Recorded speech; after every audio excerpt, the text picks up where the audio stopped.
श्री राम समर्थ। नवंबर 14। गृहस्थी भगवान की मानकर करे। यह जो सारा संसार दिखाई देता है, इसका कोई नियंत्रण करने वाला है क्या? तुम्हें ऐसा लगता है? किसी नास्तिक से पूछने पर यह संसार किसने बनाया, तो वह क्या कहेगा? यही कि 5 भौतिक तत्वों से ही इस संसार की उत्पत्ति हुई है।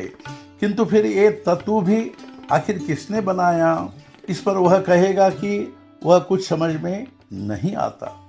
लेकिन जो समझ में नहीं आता, उसका भी आखिर कोई ना कोई कर्ता तो होना ही चाहिए। इसलिए भगवान नहीं है ऐसा कोई कह नहीं सकता। जहाँ आज बस्ती नहीं है, वहाँ भी हम मंदिर बने हुए देखते हैं, और उन मंदिरों को किसने बनाया, यह बात की खोज करने जाए तो हमें चाहे उनके बनाने वाले का पता न चले, किंतु जब वे मंदिर वहाँ मौजूद हैं तो उनको बनाने वाला कोई न कोई जरूर होगा ही। मतलब कि इस संसार का कोई न कोई कर्ता जरूर होगा ही। बस इतनी ही बात है कि वह कौन है, यह हमारी समझ में नहीं आता। हम गृहस्थी में जैसा बरतते हैं, उस ढंग से बच्चे खेल में गृहस्थी का खेल रचते हैं। खेल में विवाह करते हैं, वहाँ सब समारोह मनाते हैं, गुड़िया पर सभी संस्कार कराते हैं। उनके खेल में प्रसूतावस्था भी होती है, बच्चे भी होते हैं, सब कुछ होता है। किंतु उसी समय उन्हें यदि कोई घर में पुकारता है तो वे खेल छोड़कर फौरन भाग जाते हैं। फिर उस समय उन्हें वह अभी पैदा हुआ बच्चा रोएगा वगैरह की चिंता नहीं होती। बस इसी प्रकार हम गृहस्थी में बरते।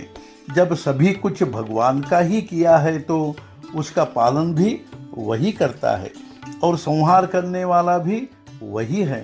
तो फिर हमें भी उसके द्वारा दी गई गृहस्थी में कुछ भला बुरा हो गया तो सुख दुख मानने का क्या अधिकार है? मान लो हमने एक घर किराए से लिया है, उसका कई बरस हम किराए दे रहे हैं। फिर आगे चलकर हम यदि कहने लगे कि इस घर के मालिक हम ही हैं, तो क्या उस घर का मालिक हमारी सुनेगा? वह किसी न किसी तरीके से हमें घर से निकाल ही देगा या नहीं? वैसे ही हमारा गृहस्थी में हो गया है। जो गृहस्थी हमें भगवान ने किराए से दी थी, वह हम अपनी मानकर पकड़ कर बैठे हैं। किंतु जब वह चाहे तब हमें घर से अर्थात गृहस्थी से हटा सकता है। फिर हम उसे अपनी क्यों समझ रहे हैं? अर्थात गृहस्थी उसकी है ऐसा समझकर व्यवहार करे, और जब वह यह लेने आएगा तब उसे लौटाने की तैयारी रखे। ऐसा करने पर गृहस्थी में सुख दुख की बाधा नहीं होती। हम भजन में जाते हैं, तब गृहस्थी कैसी सफल होगी इसकी चिंता न करें। भजन में लीन होने पर यदि संत तुकाराम जैसी परिस्थिति हुई तो उसमें बुरा क्या है?